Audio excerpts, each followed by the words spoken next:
Salut la team, c'est Jack, j'espère que vous êtes en forme et bienvenue pour le retour de ce week-end en NFL. Eh oui, on avait décidé de faire encore une bye week, enfin à nouveau par ma faute. Bref, on est là, promis, on est là, on reste maintenant jusqu'à la fin. Et jusqu'à la fin, il restera aussi mon cher collègue de chez RDS, monsieur Renaud Bourbonnais. Comment vas-tu mon chum? Ça va super bien. Je te le disais hors d'onde, mais je pense qu'on vient de connaître le meilleur week-end de la saison jusqu'à maintenant dans la NFL. Les matchs, déjà, c'était des bons match-ups, des bons affrontements, mais en plus, il y a des matchs qui sont devenus bons, celui de Houston, celui du Minnesota, entre autres. Donc oui, ça va super bien. Je suis prêt pour un autre week-end de football. Eh ben écoute, on va attaquer tout de suite par la dernière game qu'on aura en Europe, le match entre les Patriots de la Nouvelle-Angleterre et les Colts d'Indianapolis. D'ailleurs, tu seras au commentaire, je crois, pour RDS. Oui, exact, exact. Je vais faire la description à RDS de ce match-là, qui est peut-être pas le match sur papier le plus intéressant de ceux qu'il y a eu en Europe cette année. Mais quand même, je suis content là, de pouvoir travailler sur cette rencontre-là. Bon, tu vois, les deux, on a mis 2 ballons sur 5. Je pense que ça nous en dit long sur ce qu'on pense de cet affrontement-là.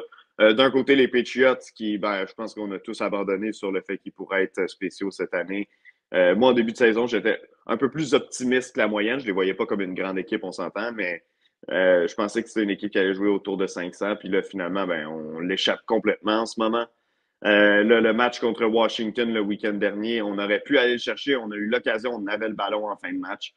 Mike Jones qui a lancé une interception, donc ça a été décevant. Puis du côté des Colts, ben, tu sais quoi, les Colts, honnêtement, ils sont plus divertissants que j'aurais cru en début de saison. C'est pas une mauvaise équipe. Je m'attends à les voir gagner ce match-là.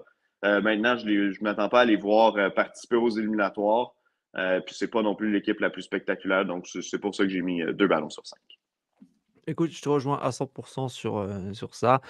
Les Patriots, bon, bah voilà quoi, il est temps de changer de cycle. On va pas se cacher, je l'ai déjà dit, redit. Il est temps de changer de cycle. Et puis, bah, comme tu dis, les Colts, c'est attrayant. Donc, je vais partir sur les Colts aussi pour la victoire. Je mets une note de 2, mais je vais partir sur les Colts. Je pense que tu vas me suivre là-dessus. Mhm. Ouais, Ouais. Colts. Passons maintenant à la vraie première série du dimanche. Et on va attaquer par un des big matchs. Les Ravens de Baltimore contre les Browns de Cleveland. Duel Ouais, 100% AFC Nord. Duel défensif. Toi, j'ai vu que c'est une de tes affiches de la semaine. yes, absolument. J'ai mis 5 ballons sur 5. Quand j'ai vu les autres très bons duels de la semaine, je me suis dit, est-ce que je pousse la note ou est-ce que je le mets à 4? Je me suis dit, non, on va y aller à fond. 5 sur 5. Écoute, c'est un match qui, quand on va arriver à la semaine 18, la dernière de la saison, il y a des bonnes chances qu'on regarde à ce match-là et qu'il ait fait toute la différence au classement pour les deux équipes. Dans cette division-là, tout le monde joue au-dessus de 500 avec les Steelers et les Bengals qui sont au-dessus de 500. Donc, ça va être non seulement serré à la toute fin, mais littéralement n'importe qui là, pourrait se sauver avec la division. Puis j'ai envie de te dire que présentement, les Ravens, selon moi, sont l'équipe numéro 1 dans l'AFC jusqu'à preuve du contraire. Ils ont évidemment une belle fiche, mais ils ont été capables de se débarrasser facilement de certaines équipes, notamment les Seahawks la semaine dernière. Pas que je suis le plus grand partisan de ce que les Seahawks ont sur le terrain présentement, mais quand même, ils ont fait qu'une bouchée de cette équipe-là. Ils ont fait qu'une bouchée des Lions. C'était il y a 2 semaines, si je ne me trompe pas. Mm. Euh, donc, pour moi, cette équipe-là est présentement là, dans la chaise du conducteur dans l'AFC. C'est l'équipe à battre, selon moi, dans l'américaine. Tandis que du côté des Browns, ben, on le sait, des difficultés offensivement. Je pense que Deshaun Watson a connu pour ses standards depuis qu'il est avec Cleveland une bonne rencontre la semaine dernière. Maintenant, est-ce que ça peut continuer d'aller vers le haut? On verra. Mais tu le sais, c'est les matchs entre les équipes de cette division-là, peu importe ce qui arrive, ça va être du gros jeu de physique défensif, puis ça va être un match serré. Ça, c'est sûr et certain. Ouais, ouais, bah, comme je l'ai dit dans l'émission d'hier, si vous êtes fan de défense, foncez, ce match-là, c'est garanti, ça Exact. va être de la grosse, grosse défense. Moi, j'ai mis 4. Alors les Ravens, je suis entièrement d'accord encore une fois avec toi, pourtant c'est pas Mhm. consulté là-dessus. C'est nickel, c'est propre, ça monte en puissance malgré les absences et tout, c'est top. Ouais. Moi, c'est plus le doute au niveau j'ai pas mis 5 parce que c'est plutôt au niveau des Browns, parce que pour moi, les Browns, top Ouais. défense, je reviens pas là-dessus. C'est au niveau de l'attaque. Pour moi, Deshaun Watson, je l'ai dit, je l'ai redit aussi, il n'est pas comme il était avant. On Il est s'entend. capable de, ouais, il est capable de faire des actions d'éclat, mais il y a du bon, il y a de bonnes connexions avec Amari Cooper, mais clairement face aux Ravens et puis même au niveau offensif, je trouve il manque au moins minimum un, voire deux étages de plus pour pouvoir vraiment prétendre comme étant une grosse formation offensive, quoi. OK, ben regarde, pour ma prédiction, juste parce que je veux brasser les choses dans l'AFC, puis je veux que Ah, tout le monde recommence à croire en ses chances d'être la meilleure équipe, les Browns vont causer la surprise. Ils vont même marquer au moins un touché défensif. Les Browns vont gagner ce match-là. mais je te sens chaud, Renaud, ce soir. Ouais, Je te sens chaud. je suis en pleine forme. Bah écoute, les Ravens avaient gagné le premier match assez nettement, de mémoire. C'était il y a 3 semaines, je crois. Exact. Je vais rester sur les Ravens parce qu'ils m'ont vraiment épaté, comme tu disais, notamment contre les Lions. Donc je dis go Ravens parce que pour moi, c'est une top équipe cette saison. Match suivant, les Steelers de Pittsburgh, 5 victoires, 3 défaites, j'ai envie de dire surprise, face aux Green Mhm. Bay Packers, 3 victoires, 5 défaites. Alors, tu as mis 3 ballons, j'ai mis 3 ballons. Bah, dis-moi le pourquoi du comment, pourquoi tu as mis 3 ballons, toi? Je pense que c'est les storylines sont intéressants pour les deux équipes. Les Steelers, pardon. Tu l'as dit, c'est une surprise, mais c'est bizarre parce que moi, je les avais mis premiers de la division dans mes prédictions d'avant-saison, mais je suis quand même surpris de les voir à 5-3 parce que dans mes prédictions, je me disais l'attaque va trouver un certain rythme, alors que dans les faits, c'est pas tellement le cas. Quoique, en fin de match, Kenny Pickett, on ne sait pas comment, il est toujours capable de sortir une grosse passe qui vient faire toute la différence pour gagner pour son équipe. Euh, Ceci étant dit, grosse défense du côté des Steelers. Est-ce qu'on peut gagner puis amener notre fiche à 6-3 dans ce match-là? Je pense que oui, même je pense qu'on est de loin les favoris dans ce match-là. Tandis que du côté des Packers, ben, on a freiné notre série de défaites la semaine dernière, mais on affrontait les Rams avec Brett Ripien. Puis je faisais NFL Red Zone le week-end dernier. On a été quelques fois sur ce match-là. La marque finale de 20-3 est trompeuse. Là. Les Packers n'ont pas joué un bon match de football. Pour moi, ça n'a pas été un match de révélation ou un point tournant de saison dans le cas de Jordan Love, qui régresse, selon moi, depuis le début de la saison. Par contre, avec cette victoire-là, ce que ça fait, quoi qu'elle soit plus ou moins méritée, ben, elle nous garde dans la course pour participer aux éliminatoires. Puis cette équipe-là, on le sait, avec un jeune corps talentueux comme Jordan Love, ça peut décliquer à un moment ou à un autre. D'ailleurs, les Packers avaient connu une mauvaise première moitié de saison l'an dernier, rappelle-toi, puis en deuxième moitié de saison, ils avaient clenché. Finalement, ils ont manqué les éliminatoires par quoi? La peau des fesses, mais au dernier match. Mais c'était passé tout près. Donc, je mets 3 ballons en espérant que peut-être les Packers se réveillent et connaissent donnent un bon match aux Steelers, quoi, peut-être même cause de la surprise, puis ils vont les gagner. Mais règle générale, je vais y aller avec les Steelers. Je vais y aller avec les Steelers pour gagner le match. Mmh. Alors je te suis entièrement pour le pronostic. Je vais partir aussi sur les Steelers parce que plus de force, si j'ose dire, Mhm. parce qu'on sait que ça marche par la défense, c'est toujours les mêmes atouts. Après, Kenny Pickett ne me convainc absolument pas. Pour moi, ça sera Non, non, un on des s'entend chantiers. là-dessus. Pour moi, ça sera un des chantiers, côté, Pittsburgh, pour, la Mhm. prochaine saison.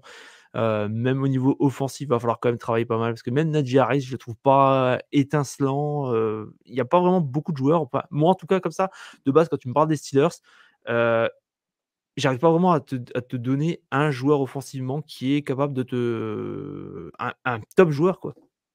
Non, Je sais pas si toi exact. Non, puis ça fait des années tu sais, les Steelers ont eu beaucoup de bons receveurs au cours des quoi, 10, 15, ben, depuis plus longtemps, mais au cours des dernières années. Mais à l'exception de Antonio Brown, qui d'entre eux était un vrai et s'est avéré être un vrai numéro un dans la NFL? Pas Juju Smith-Schuster, pas Deontay mmh, Johnson, même si c'est un receveur que j'aime beaucoup, là. Puis jusqu'à maintenant, pas George Pickens non plus. Donc, je me pose la question à savoir, est-ce qu'il y a vraiment ce receveur spécial-là? Maintenant, je vais leur donner. Kenny Pickett ne fait pas du tout le travail comme, comme on s'attendait peut-être à ce qu'il fasse cette saison. Et tu as vu George Pickens jeudi dernier, a boudé là, parce qu'il n'était pas visé suffisamment dans le match. Deontay Johnson qui marque son premier touché en 2 ans, au lieu de célébrer, il s'en va bouder au banc. Donc, non, écoute, moi aussi, je me pose des questions sur beaucoup de positions à l'attaque. Moi, Najee Harris, je ne suis pas un fan. Je le trouve très peu explosif, même que je trouve que Jalen Warren, leur autre porteur de ballon, Je le trouve plus dynamique, plus explosif que Najee Harris. Donc, ce sera à suivre comme sujet. Quand même, j'aime tellement ce que la défense fait des Steelers que face à un corps qui manque de confiance en lui, en Jordan Love, qui n'est pas au sommet de son art, visiblement. J'aime croire que la défense va être capable de provoquer des choses, donc je vais avec les Steelers. Ouais, et puis les Packers, bah, ils ont gagné contre beaucoup plus faible, quoi, parce que Oui, il y oui, avait on s'entend, là. Ils se sont fait donner le match là, le week-end dernier. voilà, il y a pas pareil, c'est pas une équipe, non plus qui m'emballe. Je trouve que c'est 2 équipes qui sont en régression. Les Steelers, ça fait quelques années aussi, ça doucement mais sûrement, ça descend et puis ça a vraiment besoin d'un grand coup de pied. En plus, bah, là, tu vois, les Rams ont quand même mis 4 sacs à Jordan, sur Jordan Love. Ouais, Là, en face, ça va être les Steelers. Alors, OK, faut pas prendre non plus toujours les stats, quoi. Mais là, tu te dis quand même, les Steelers, en face, normalement, ça trouve encore plus facilement que les Rams, même s'il y a Aaron Donald. Mais ça trouve plus facilement, donc Jordan Love, il risque d'avoir vraiment beaucoup, beaucoup de problèmes et je pense que la meilleure des 2 équipes, si j'ose dire, sera celle des Steelers. Donc je m'attends à un match, j'espère un match à peu près potable, moins ennuyeux exact. que celui-là notamment des Packers contre les Rams. Mais ouais, je vais Oui. dire Steelers, mais personnellement, c'est pas le match vraiment que je vais garder, Non, on s'entend là-dessus. Je vais être sur Ravens-Browns, moi, pendant ce temps-là. je me doute bien. Quoique, il y a peut-être un autre match, d'ailleurs, vous pourrez le suivre sur la chaîne. Les Jaguars Ah, de ah! Jacksonville. Ah ah! Tu l'avais oublié celui-là. Face aux 49ers de San Francisco. Les 49ers de retour de bye week. Les Jaguars sont à 6-2. Les 49ers sont à 5-3, si je ne raconte pas de bêtises. C'est mon affiche de la semaine pour moi. C'est ta deuxième affiche pour toi. Tu as été très généreux décidément ce week-end. Bonne humeur quand j'ai fait mes choix. Ah non, après, c'est vrai que c'est deux beaux matchs. C'est deux beaux matchs. Euh, Est-ce que tu crois au retour des Niners là? Parce que ça fait quand même 3 défaites de suite, il y a eu la bye week, on devrait avoir des retours aussi sur le terrain. Ben oui, évidemment. Là, on sait, on jouait tout le temps Trent Williams sur la ligne en attaque, on jouait sans Debo Samuel comme receveur. C'est drôle, on en parlait un peu comme si c'était de rien n'était, mais c'est quand même deux des meilleurs joueurs là, des 49ers. Donc oui, j'y crois parce que je pense pas qu'on a été floué par le début de saison. On sait que c'est une bonne équipe, on sait que leur défense est extrêmement talentueuse puis qu'ils ont des joueurs capables de faire des jeux en attaque. Par contre, c'est dommage pour eux de revenir après le bye week puis tout de suite se prendre les Jaguars de Jacksonville, qui est une équipe qui a le vent dans les voiles présentement et qui mise sur des jeunes joueurs qui font la différence. Donc, pour les 49ers, si on gagne ce match-là, on renverse un peu la vapeur, on fait taire un peu les langues sales qui nous crachent depuis 3 semaines, parce que non seulement on retrouve le sentier de la victoire, mais on le fait en plus contre une très bonne équipe, celle des Jaguars. Tandis que si on est les Jags et qu'on gagne ce match-là contre les 49ers, mais on bat une autre bonne équipe, on s'assure pratiquement le titre de division, ou du moins on se donne des vraiment très bonnes chances. On s'assure pratiquement de participer aux éliminatoires cette année. Donc, tu as raison. Je pense que mon écran de télévision va être plus souvent sur Jaguars 49ers que sur Ravens Browns. J'ai de la difficulté à me prononcer sur le match pour l'instant. Mais tu sais quoi? Pourquoi pas les Jaguars? Oh, tu prends des risques mon ami, cette semaine. Ouais. Après j'avais oublié de mentionner une chose, c'est vrai, désolé, les Jaguars étaient aussi en bye week, donc voilà, voilà. Apparu dans mon Heu, fantasy football. Moi c'est plutôt Miami dans ce cas-là. Ah oui, hein? Parce que là, je vais avoir la misère, je vais avoir la misère dans ce cas-là. Bah, écoute, beau match, beau duel. Alors, est-ce qu'il va y avoir surtout le match-up, attends, à ton avis, est-ce que le plus gros match-up qu'il va y avoir dans ce match, est-ce que ça va être attaque des Jaguars contre défense des 49ers ou vice versa? Les deux duels vont être intéressants parce qu'on s'est posé des questions sur Brock Purdy au cours des derniers matchs parce qu'il avait été privé de deux de ses meilleurs joueurs en attaque. Là, advenant le cas où les deux seraient en uniforme, en pleine santé, pour participer à la rencontre, il va avoir un défi à la mesure du niveau. Parce que, tu sais, disons que les 49ers revenaient de leur semaine de congé puis qu'ils affrontaient, disons, les Giants, qui est une équipe évidemment très prenable présentement, ou les Cardinals. Ben, même s'ils leur mettaient la raclée, on leur aurait dit ouais, mais est-ce qu'ils sont vraiment de retour ou ils se prenaient seulement contre une mauvaise équipe? Parce que les Jaguars présentent une bonne défense, puis même c'est cette défense-là qui les a traînés pendant les premiers matchs de la saison quand l'attaque n'était pas encore à point. Et ils n'ont pas ralenti une fois que l'attaque s'est mise en marche. Et de l'autre côté, ben, c'est aussi vrai, on veut toujours mesurer Trevor Lawrence parce que c'est un poster boy, là, entre guillemets, un joueur dont on suit le storyline, peu importe pour quelle équipe on prend, il fait partie du décor dans la NFL, étant donné son passé au football universitaire, tout le hype qu'il y avait autour de lui. Et la défense des 49ers, ben, on la connaît, pas besoin de présentation. Donc, ça va être un défi de taille pour les deux. Et je ne suis pas capable d'identifier un match-up précis qui va être intéressant. Pour moi, c'est à 100% un bon duel. Ouais, non, ça va être un top duel. D'ailleurs, est-ce que ça j'ai un petit doute, est-ce que ça sera le premier match de Chase Young, en tant que titulaire chez les 49ers? En temps normal, après quoi, une semaine et demie après la transaction, là, pour un joueur qui évolue à une position comme ailier défensif, là, defensive end, il devrait être en uniforme et prêt à Ouais. participer.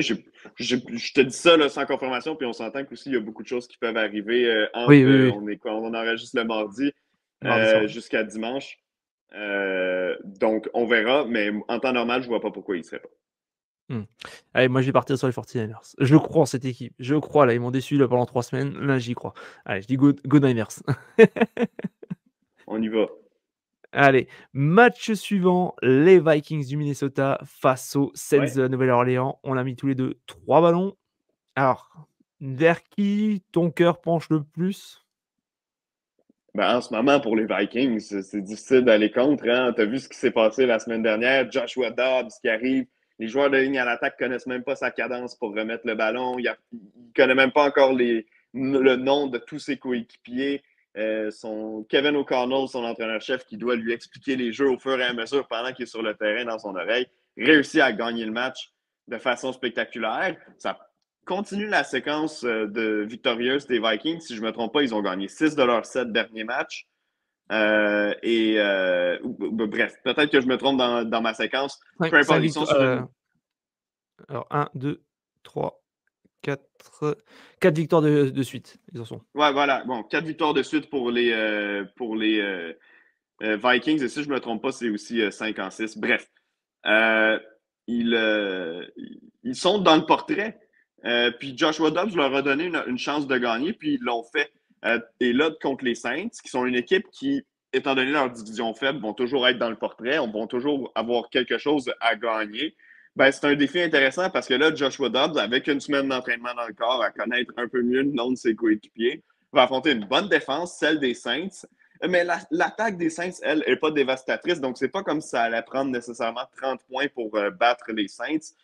Les Vikings, pour moi, deviennent une équipe extrêmement intéressante à suivre, une équipe un peu Cendrillon. Je ne sais pas si l'expression existe de votre côté de l'océan.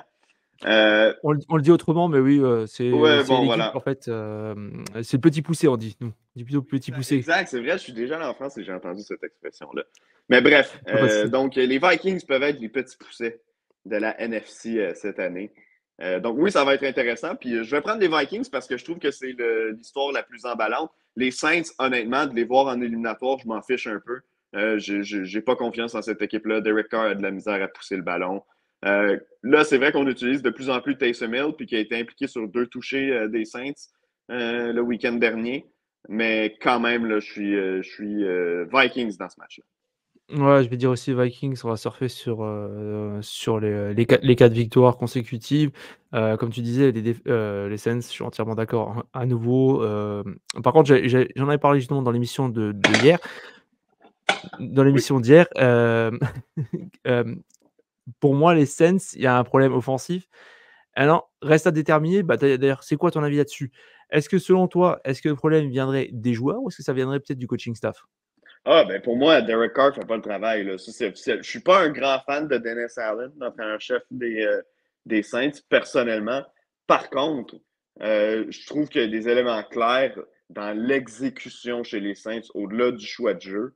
Ceci étant dit, est-ce qu'on fait des bons choix de jeu? Ben, moi, si je me fie à la dernière semaine, on a décidé, en voyant que Derek Carr était plus aussi efficace, d'insérer Taysom Hill de plus en plus souvent. Puis, par le passé, ça a souvent été synonyme de revirement au début de sa carrière.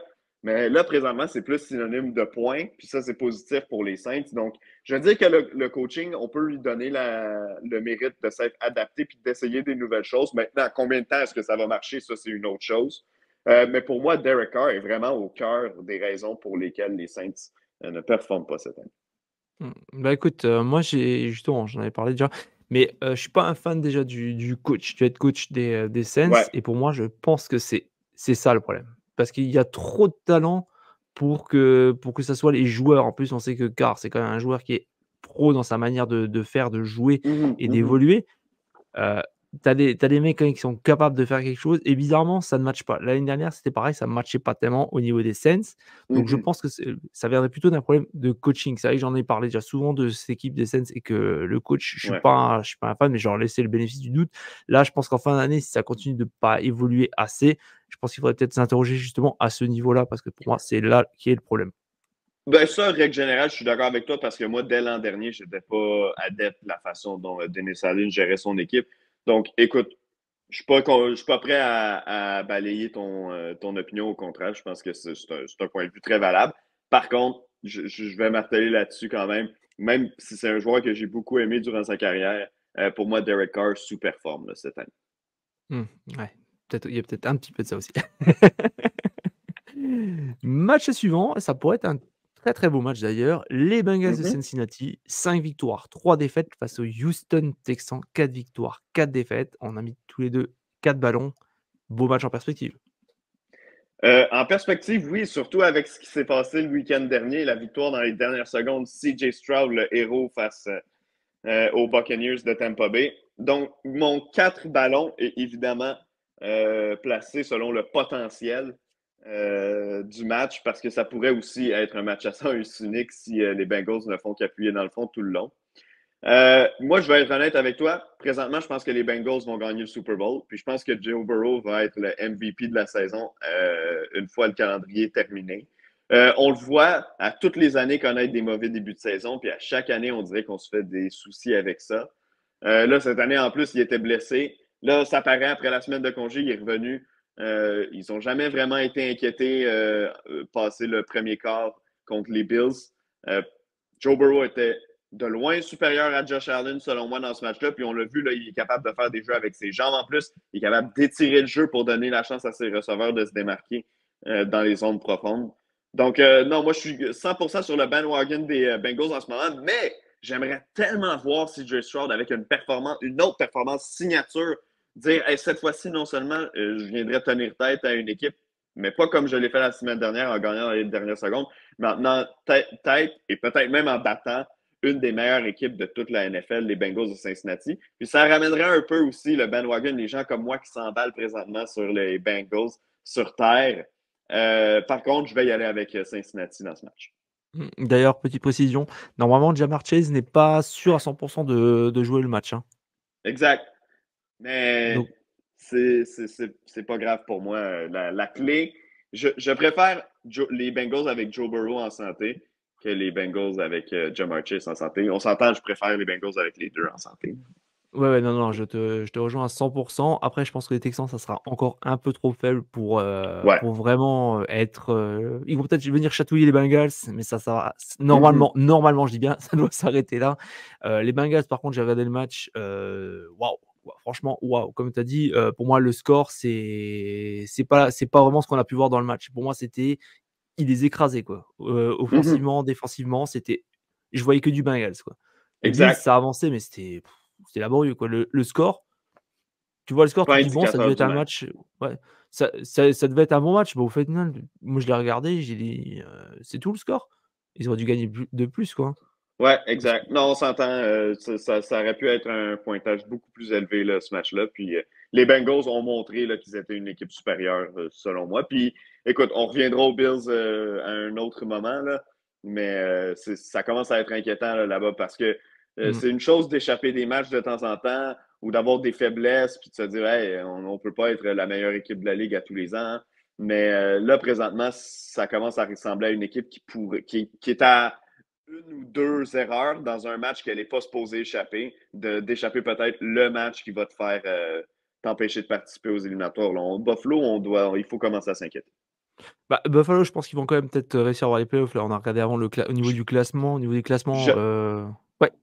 je le pense aussi. Je pense qu'ils vont participer personnellement. Par contre, à voir ce qu'ils font, c'est le genre d'équipe qui va peut-être perdre un match ridicule. Tu vois, un match contre une équipe qui ne Mmh. sont pas du tout supposés perdre. Et que ce match-là leur fasse échapper aux éliminatoires, ce serait leur genre cette année. Personnellement, tu as raison. Présentement, pour moi, ils vont participer aux éliminatoires. Ouais, ouais, non, mais bon, bah, moi, pareil, au niveau du prono, pour faire simple, je dis Bengals Ouais. parce que c'est vraiment l'équipe, je pense, la plus convaincante en AFC actuellement, là, comme ça, avec les Mhm. Ravens, peut-être, avec les Ravens. Ouais. Ouais, les Ravens, tu vois, c'est un peu contradictoire parce que tantôt, j'ai dit qu'ils montrent l'équipe numéro 1. C'est vraiment un cas de projection, selon moi, pour les Bengals. À la fin de l'année, ils seront champions du Super Bowl pour la première fois de leur histoire. Il y aurait des chances et ça serait pas anormal, quoi, en tout cas. Ouais. Match suivant, on reste toujours dans la première série, les Buccaneers de Tampa Bay. 3 victoires, 5 défaites face aux Titans qui ont le même bilan de 3 victoires, 5 défaites. Heu, on va pas vous mentir, on a mis 2 ballons chacun. Mhm. Je dis go Bucks, mais c'est vraiment pas le match que je vais suivre, avec intérêt. Moi non plus, mais tu vois, en y repensant, peut-être que j'aurais mis 3 ballons pour le simple fait que j'ai hâte de voir la progression de Will Davis dans ce match-là. Premier match, on sait 4 passes de toucher, ça a été sublime. Il n'a pas été mauvais contre les Steelers. En plus, c'était un match sur la route à Pittsburgh à heure de grande écoute. Je ne sais pas si tu as vu la liste des derniers carrières qui ont eu des carrières recrues qui ont joué un match de soirée à Pittsburgh depuis quelques années. Mais Will Davis a eu une meilleure fiche que la plupart en fait, que tous ces carrières-là. Donc, selon moi, le défi était de taille contre Pittsburgh. Il a montré qu'il était de calibre, que son premier match, c'était pas un feu de paille. Là, c'est une équipe prenable. Les Buccaneers, encore une fois, c'est une bonne unité défensive. Tu n'auras pas nécessairement besoin de marquer 30-35 points pour gagner la rencontre. Donc, ça va être intéressant de suivre la progression de Will Davis. Pour les Buccaneers, je m'en fiche un peu d'eux, honnêtement. Puis pour les Titans en général, je me fiche d'eux un peu aussi, mais juste de voir la progression de leur carrière. Puis on s'entend, pour les Titans, disons que tu rates les éliminatoires cette année, mais que tu as trouvé ton carrière pour l'avenir, c'est une victoire pour la saison. Donc voilà, c'est pour ça. Pour moi, c'est ça l'intérêt dans ce match-là. Tu as pris les Buccaneers, je vais prendre les Titans. Moi, je vais prendre les Bucks, mais c'est vrai que comme tu dis, ça peut être un match serré. Après en termes de qualité, Mais c'est pourquoi on regarderait ce match-là quand il y a les autres matchs. Au final, c'est ça ma réflexion. ouais, bah, après ça peut tu vois, le Bucks, Bucks Texans de la semaine dernière, oui, c'était Bucks Texans? Oui, c'était Oui, Bucks exact. Texans, qui a eu, à la base, c'était pas forcément non plus le match qui te vendait le plus de rêves et bah, tu regardes ce qui s'est passé, Ouais, quoi. t'as raison. T'as raison, exact. Ça a donné un très bon match. Puis là, on a un autre carrière recrue. Hey, pourquoi pas? Will Davis fait encore mieux que CJ Stroud contre la défense des Bucks. Ouf, ouf. Non, non, non, Ça non, serait non. Ça, c'est pas une prédiction. Le prenez-le pas ouais, ouais. pour de l'argent. Bah, écoute, on a le droit de rêver, hein, aussi, hein. Ouais, ouais.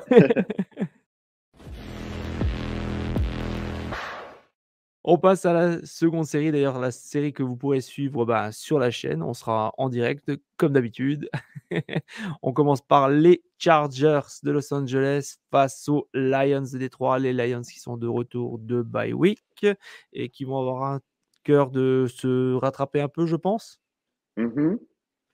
Qu'est-ce que tu en Complètement. vas-y. Complètement. Ben oui, écoute, on a dû passer une mauvaise semaine de congé à cause de la défaite contre les Ravens. Écoute, c'est le temps de rebondir. Je pense que dans le cas des Lions, ce qu'il faut retenir aussi, c'est est-ce que le score est révélateur de quel genre d'équipe qu'on est ou est-ce qu'on a connu un mauvais après-midi sur la route contre une équipe qu'on ne reverra pas avant un bon bout de temps parce qu'elle est dans l'autre conférence. Je pense qu'on a juste pris les bandes vidéo, on les envoie aux poubelles, puis on dit on reprend où on avait laissé avant ça. Ça reste une des bonnes attaques de la NFL, les Lions. Ils sont allés chercher un peu d'aide au poste de receveur. Ils ont transigé pour Donovan Peoples-Jones des Browns à la date limite des transactions. J'ai hâte de voir comment il va être impliqué parce que si tu as vu Jameson Williams depuis qu'il est revenu de sa blessure, c'est pas parce qu'on le vise pas. Hein. On le vise, il échappe des ballons, il est très rapide, il est capable de se démarquer, mais quand le ballon arrive dans les zones profondes, c'est difficile pour lui de le capter. Donc, moi, personnellement, j'espère qu'il va avoir une progression parce que c'est un joueur extrêmement dynamique que j'aimerais voir performer. Mais sinon, on est allé chercher une police d'assurance en Peoples Jones. Puis du côté des Chargers, écoute, hier, je ne sais pas si tu as écouté le match contre les Jets. Moi, je travaillais aux Je suis parti. statistiques sur le match. Puis c'était tellement un match ennuyeux et plate à regarder, même si le score, là, au final, ça n'a pas été serré, mais pendant une bonne partie de la rencontre, c'était encore prenable comme score. Les deux carrières n'étaient pas du tout dans leur zone. Puis du côté des Jets, il faut y penser, là, on a très bien paru. On a fait mal paraître Justin Herbert, on a mal fait paraître Josh Allen, on a mal fait paraître Jalen Hurts et on a fait mal paraître Patrick Mahomes cette saison. Mais notre fiche est 2-2 dans ces matchs-là. Si on avait eu un peu de compétences au poste de corps arrière, si on avait eu une attaque efficace depuis le début de la saison, si on avait eu Aaron Rodgers au poste de corps depuis le début de la saison, on gagnait ces 4 matchs-là. Et ça, c'est sans parler des autres rencontres que les Jets ont disputées cette saison. Donc, pour les Chargers, je ne vais pas prendre le match d'hier et me dire ah, mon Dieu, je suis extrêmement inquiet pour l'attaque. Justin Herbert n'est plus ce qu'il est. J'ai encore pas confiance aux Chargers à cause de Brandon Staley, leur entraîneur-chef. Par contre, je crois encore que c'est une équipe qui est compétitive. Puis au final, ils l'ont gagné le match d'hier. C'est ça qui est important. Maintenant, contre les Lions, c'est un bon défi. Pour les Chargers, ils ne peuvent pas échapper ce match-là s'ils veulent continuer à croire à leur chance de participer aux playoffs. Tandis que pour les Lions, ben, on le sait, les matchs sont tous importants. Il y a les Vikings qui font une poussée dans notre division. On veut les distancer, les empêcher de croire et de rêver à la division. On veut s'accrocher à un match à domicile pour les éliminatoires. Je vais y aller avec les Lions personnellement dans ce match-là. Bah, écoute, je te rejoins pour, sur le pronostic. Je vais partir sur les Lions aussi parce que pour moi, ils sont largement au-dessus. C'était un match sans parce que face à des Ravens qui sont, vraiment au-dessus, qu'ils ont montré Mhm. encore face aux Seahawks, qu'ils ont bah, les Seahawks non plus n'ont pas fait un pli. Là-dessus, je suis entièrement d'accord. Par contre, j'ai mis 3, mais par contre, j'ai hésité même à mettre 1 parce que je m'attends à un match vraiment très, très bon de la part des Lions parce que là, hier, clairement, on va pas se cacher, les Chargers ont montré ce qu'on attend d'eux et tout a réussi, entre guillemets. Tout a réussi, ça a bien paru et tout. C'est ce qu'on attend de eux, mais maintenant, est-ce qu'ils sont capables de faire ça chaque week-end? J'y crois pas du tout et je pense même Non. que les Lions devraient l'emporter plutôt assez facilement face aux Ouais, Chargers qui se cherchent, quoi. ben, écoute, les Chargers, je ne suis pas prêt à dire que tout a bien été hier. Là. Justin Herbert n'a pas eu une soirée facile. Puis la défense jouait contre la ligne offensive des Jets, qui est une catastrophe complète. Donc, l'attaque des Jets, oups, excuse-moi, l'attaque des Jets n'a jamais eu l'occasion vraiment de se mettre en marche parce que la ligne à l'attaque ne faisait pas le travail. Khalil Mack, Joey Bosa et compagnie, tout le monde s'est payé la traque. Donc, en défense, ça a bien été. On a un touché des unités spéciales. Ça a vraiment donné un boost à l'équipe avec le très lent début de match. Puis éventuellement, ben, Keenan Allen a fini par faire quelques gros jeux pour sauver la peau de l'attaque des Chargers. Puis on en a fait juste assez pour distancer les Jets. Mais quand même, pour Herbert, ça n'a pas été une soirée évidente. Il y a eu beaucoup de passes ratées. Il y a eu des receveurs aussi qui ont échappé des passes du côté des Chargers.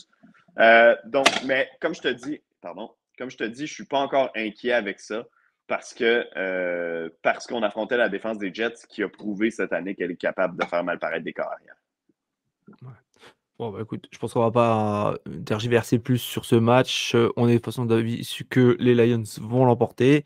Oui. Match suivant, toujours à 22h ou 16h05, les Cardinals de l'Arizona, 1 victoire, 8 défaites face aux Falcons, 4 victoires, 5 défaites. Tyler Heinicke sera de retour. D'ailleurs, tu en as pensé quoi de sa prestation? Est-ce que tu es plus pour lui ou plus pour, l'autre quarterback? Desmond Ritter, non. Desmond Ridder. Écoute, personnellement, j'étais pour le changement. Quand ils ont annoncé le changement, je pensais que c'était une bonne chose, qu'on se disait, écoute, là, il y a trop de revirements avec Desmond Ritter pour le rapport offensif qu'on a. Le problème, c'est que Tyler Heinicke est embarqué, puis il a connu un match vraiment très, très semblable à ce que Desmond Ritter donnait depuis le début de la saison la semaine dernière. Donc, maintenant, est-ce qu'on revient à Raider? Est-ce qu'on reste avec Heineke? Personnellement, je dirais un deuxième match avec Heineke. On s'entend, il n'avait pas joué depuis le début de la saison. Laissons-lui le temps de prendre ses aises. En plus, c'est contre les Cardinals. C'est une équipe, j'allais dire plutôt faible, mais pas plutôt faible. Très, très faible. Clayton Tune, qui s'est fait massacrer la semaine dernière à son premier départ en carrière. Donc, c'est pour ça que j'ai mis une étoile. Je pense qu'en général, ce ne sera pas un très bon match. Les Falcons n'ont pas été capables de marquer un touché la semaine dernière. Je ne suis pas en train de dire qu'ils vont exploser les Cardinals dans ce match-là. Je pense juste que ça va être pas un match divertissant. Ouais, non, alors clairement les Cardinals, c'est vrai que ça a été une purge la semaine dernière. Ouais. Je m'attends pas à une purge cette semaine, Non, non, moi non plus. Mais juste un mais match ennuyeux. voilà, ça va vraiment pas être un beau match du tout et puis bon, bah, de toute façon, le coach des Falcons, je le porte pas non plus dans mon cœur. Oh, Ça, je mon pense que Dieu. Écoute, Arthur Smith, à toutes les semaines, on en parle, ou quand je fais NFL Red Zone, on en parle tout au long des matchs, mais qui s'obstine à ne jamais donner le ballon à Bijan Robinson, qui, à la porte début, là, tout près de la zone début, au lieu de donner le ballon à Robinson, sur qui il a investi un 8e choix total, il a fait le jeu, le jet sweep, avec Jonnu Smith, son tight end. Donc, je comprends rien de ce que ce monsieur-là fait en attaque. ouais, je l'aime pas du tout, j'aime pas sa façon de voir le jeu offensivement et puis comme j'ai dit, en live dimanche, pour moi, il a une tête de alors je sais pas si ça se dit au Québec, mais il a une tête de victime. Ben, je comprends les mots, mais en tant que tel, c'est pas une expression. Bah, Je comprends pas tu si vois, c'est une c'est le genre, c'est le mec, tu as envie de lui taper dessus, tu vois? C'est Ah ouais, ok, ok. c'est le pauvre On- kiki, c'est le une face à fessée dedans, qu'on dit au Québec. voilà, je la connaissais pas celle-là. Ouais. Une face à fesser dedans, d'accord. Ouais. Je la connaissais pas. Mais tu vois, c'est vraiment pour moi, c'est vraiment le prototype, quoi. Tu vois sa tête, je sais pas, et puis même, je comprends pas ça non plus sa logique, donc voilà. Bah, du coup, victoire, des Falcons, pour, nous 2. Donc je te propose de passer au Oui, oui, match, Falcons, Falcons. oui, j'aurais été surpris que tu me dises les Cardinals. Match Grand duel suivant, de botteurs. les Cowboys face aux Giants, duel, NFC Est. On a mis un ballon tous les 2. Ça sent On bon s'éternisera pas. la raclée. Ça sent très, très Ouais. bon la raclée. Est-ce que tu as envie de dire autre chose à part ça? Non, ben écoute, Tommy DeVito était une catastrophe encore une fois au poste de quart pour les Giants. La semaine dernière contre les Raiders, on a eu l'air d'une équipe minable contre une équipe qui n'est peut-être pas très bonne, celle de Las Vegas. Donc, on se rappelle du premier match entre les Giants et les Cowboys à la semaine 1. Ça risque d'aller dans la même genre de direction si c'est pas pire. Ouais, limite, je crois que les équipes spéciales avaient marqué plus de touchdowns que l'attaque, je crois. Ouais, ouais, ouais, vraiment. Ouais, ça a été un carnage et ça risque d'être un gros carnage malheureusement pour, fans des Giants. Ouais. Bon courage. Bon courage parce qu'il y a pas grand chose à dire d'autre. Match suivant, les Seahawks de Seattle face aux Commanders de Washington. On a mis tous les 2 3 ballons. Bon match, Les, match moyen? Ben, écoute, dans le cas des Commanders, je suis content qu'on ait pu tirer l'épingle de notre jeu puis gagner contre les Patriots. Ça n'a pas été facile hein, pour eux. On sait qu'ils ont échangé deux de leurs joueurs de ligne défensive, Montez Sweat et Chase Young, la semaine précédente. Donc, c'était un premier match sans eux. Ils ont réussi à gagner en fin de match dans un match qui a été serré quand même. Euh, et là, ils affrontent des Seahawks qui, eux, ont perdu leurs deux derniers matchs contre des bonnes équipes, c'est vrai, mais quand même, Geno Smith, pour moi, n'est pas aussi bon que l'année dernière. La précision n'est pas tout à fait là dans les passes. Je sais pas, il y a quelque chose qui ne clique pas nécessairement dans l'attaque des Seahawks pour moi depuis le début de la saison. Donc, dans un match contre les Commanders, je trouve que c'est un peu un baromètre pour Seattle. Est-ce qu'on continue à voguer vers les éliminatoires? Parce qu'ils ont l'affiche pour y croire là, présentement à Seattle. Mais est-ce qu'on continue d'y croire ou bien on se fait ramener sur terre par les Commanders cette semaine? C'est un peu ça que j'ai envie de surveiller, tandis que pour Washington, ben, si on gagne ce match-là, on est encore techniquement vivant dans la course. Par contre, pour moi, le storyline que je surveille là, dans ce match-là, c'est celui des Seahawks, à savoir est-ce que je dois tout de suite arrêter de perdre du temps à surveiller cette équipe-là ou non. Ouais, non, côté Commanders, je m'attends à rien. Je vais être honnête, je m'attends à rien du tout. C'est souvent en enfin, la ligne offensive est horrible elle protège que dalle. Tu mettrais des plots à la place, ça serait pareil, quoi. Ouais. Côté ouais, côté Seahawks, bah, écoute, je pense que je vais croire en il y a du potentiel dans cette équipe, même si c'est vrai que Mhm. Geno Smith, bah, c'est un quarterback moyen, on se le cache pas. L'année dernière, il était en sur-régime, on le sait Ouais. tous. Mais je crois quand même, en cette équipe-là, ils vont se retrousser les manches et même si c'est que par la défense, ils vont être capables de gagner ce match. Ben, je vais y aller avec les Seahawks aussi, personnellement. J'ai de la difficulté à croire qu'on va encore s'incliner, surtout que là, l'adversaire est prenable, puis qu'on est capable de chasser un corps arrière. On est capable défensivement de faire des jeux cette année du côté de Seattle. Donc, ouais, je vais y aller avec les Seahawks dans ce match-là. Mmh.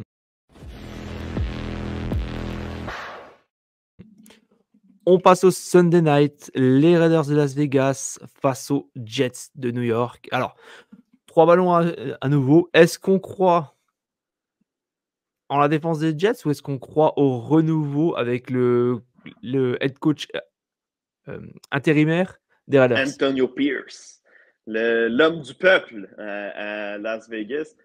Écoute, je suis surpris que tu aies mis 3 ballons comme moi. Moi, je trouve que je suis plutôt optimiste pour ce match-là. Je trouve que beaucoup de gens relèguent ce match-là rapidement, mais il ne faut pas oublier, les Jets, c'est une équipe, oui, même s'ils ont perdu lundi contre les Chargers, ça reste quand même une équipe storyline cette année qu'on veut savoir qu'est-ce qui va arriver avec eux.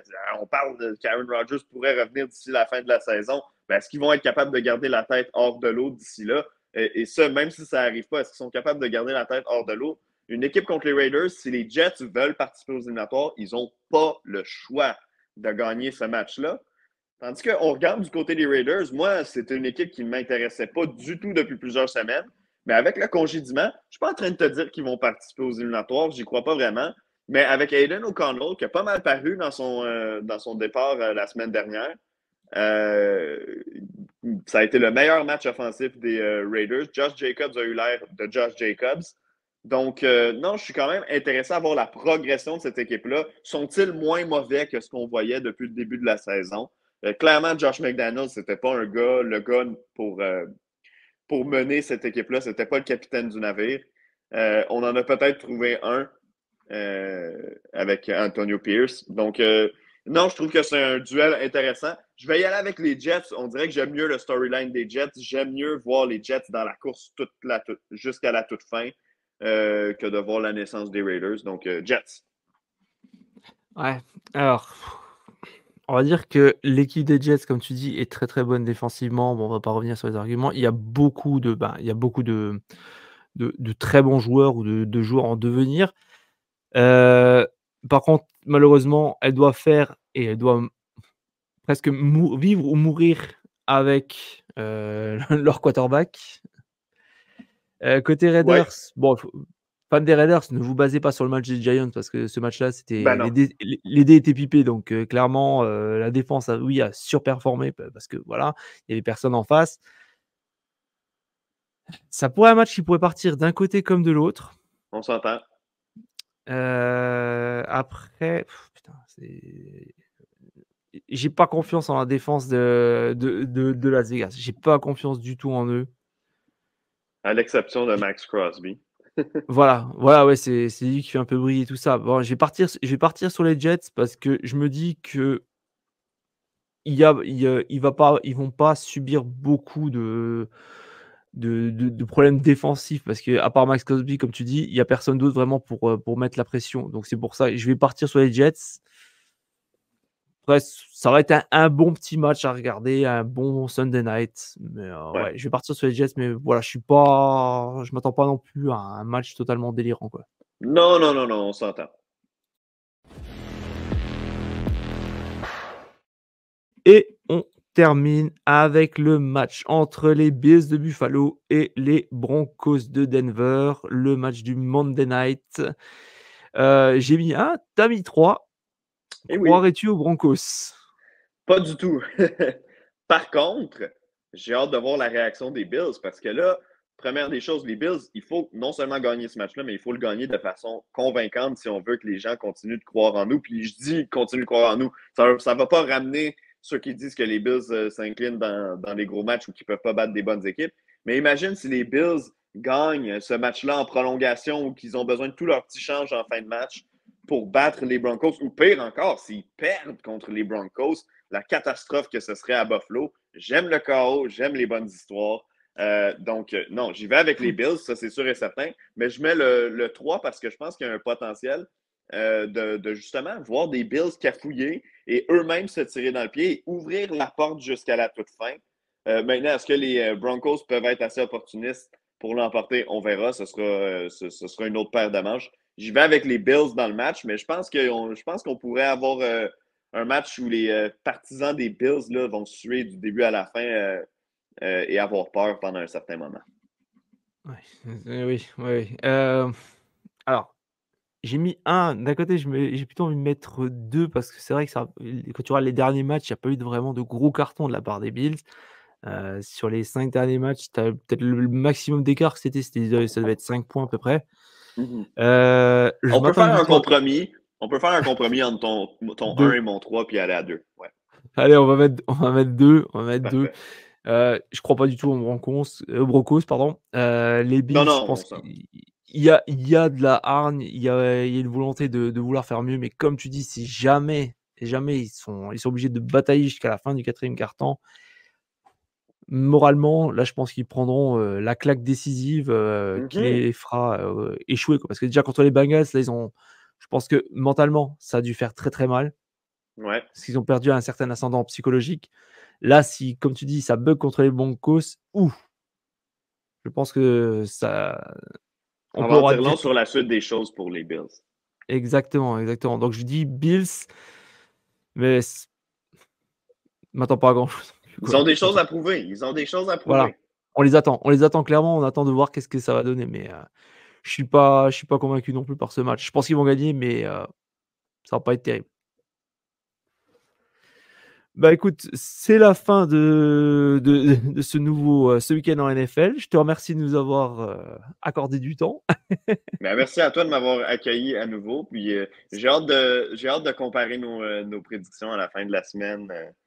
Avec plaisir. Voir. C'est vrai qu'on fait jamais les résultats, on regarde jamais qui c'est qui a eu le plus de Non, résultats non, justes, c'est quoi. vrai. Hey, la saison prochaine, on comptera du début de la saison jusqu'à la fin, là. Ça marche. Puis on verra. Mais tu vois, cette semaine, on va s'accrocher à deux prédictions. Attends, deux. Oui, moi j'avais pris les Jaguars, toi t'as pris les Niners. Puis moi j'ai Ouais. pris les Browns et toi t'as pris les Ravens. Donc on verra. On va vérifier ces deux matchs-là la semaine prochaine. Voilà, voilà. Tiens d'ailleurs, est-ce que tu as fait le devoir que je t'avais fait, que je t'avais demandé de faire concernant J'ai la posé la question. J'ai pas pu la poser à tout le monde parce que j'ai pas croisé tout le monde, évidemment. Mais jusqu'à maintenant, écoute, tout le monde est pas mal dans les mêmes vapes que toi à se dire euh, on a beau imaginer quelque chose ou se dire ah, est-ce que ça fonctionnerait? Mais en même temps, on voit les cerveaux, les plus gros cerveaux de football mmh, se pointer puis pas l'avoir. Mais tu vois, c'est drôle. Il y a quelques semaines, on avait vu une vidéo, je me demande même si c'est pas toi qui me l'avais partagé, peu importe, d'un niveau high school au l'école ouais, secondaire c'était pas moi. aux États-Unis. Bref, un joueur qui avait sauté par-dessus la ligne, un peu comme Troy Polamalu le faisait à l'époque, ou Cam Chancellor avec les Seahawks, de sauter par-dessus la ligne pour prendre le carrière puis tomber par en arrière avec lui. Euh, il me semble depuis deux semaines, parce que ça fait quoi, 2 semaines qu'on ne s'était pas parlé, il me semble depuis Oui, 2 semaines avoir vu quelques équipes l'essayer. Par contre, avec succès, non. Cependant, j'observe quelque chose d'assez clair, puis je sais que c'est pas du nouveau, on en a déjà parlé, mais vraiment, les équipes qui ne sont pas les Eagles n'ont vraiment pas la même efficacité avec ce jeu-là.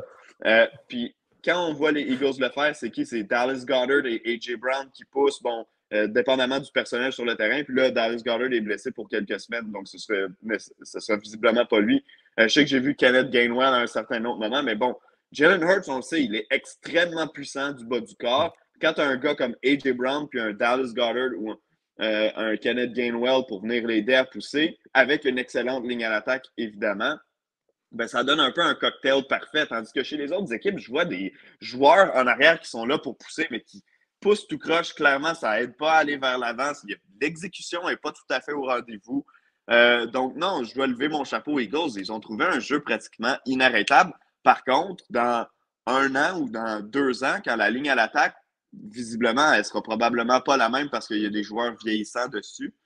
Est-ce qu'ils vont être capables de le faire avec autant d'efficacité? Je pense que ça va être le développement du jeu qui va être intéressant à suivre parce que si les équipes ne sont pas capables de le maîtriser, c'est un art peut-être qui va se perdre, qui va avoir passé dans la NFL puis qui va repartir. Ouais. Tiens, pour la petite curiosité, tu avais posé la question à qui? Je suis allé voir des collègues qui sont soit des anciens coordonnateurs ou des amis, en fait, parce que j'ai poussé ça à l'extérieur du travail, hein, tu sais bien. Donc, des amis qui sont qui entraînent au niveau qu'on appelle le cégep. Est-ce que tu es familier avec qu'est-ce qu'un cégep? Cégep, c'est un peu les sports-études, non? Si je me rappelle bien. Non, en Non? fait, Ah, un d'accord. cégep, c'est non, c'est une genre d'école ça existe seulement au Québec. Puis c'est 2 ans entre l'université et le secondaire. Donc, tu rentres au cégep à 17 ans, t'en sors normalement à 19 ou à 20. C'est un pré-universitaire, si tu veux. D'accord. Dans les autres provinces, donc, il reste 1 an de plus à l'école secondaire. Nous, on est 1 an moins longtemps, mais il y a le cégep. Donc, ouais, j'ai des amis qui sont des anciens entraîneurs au cégep ou qui ont entraîné quoi, des lignes défensives, certaines positions au cégep au Québec. Puis pour l'instant, on n'a pas de solution, mais c'est quelque chose que eux-mêmes m'ont dit, par exemple, qu'ils observent présentement parce que inévitablement, ben, ça va arriver dans leur match à un certain moment.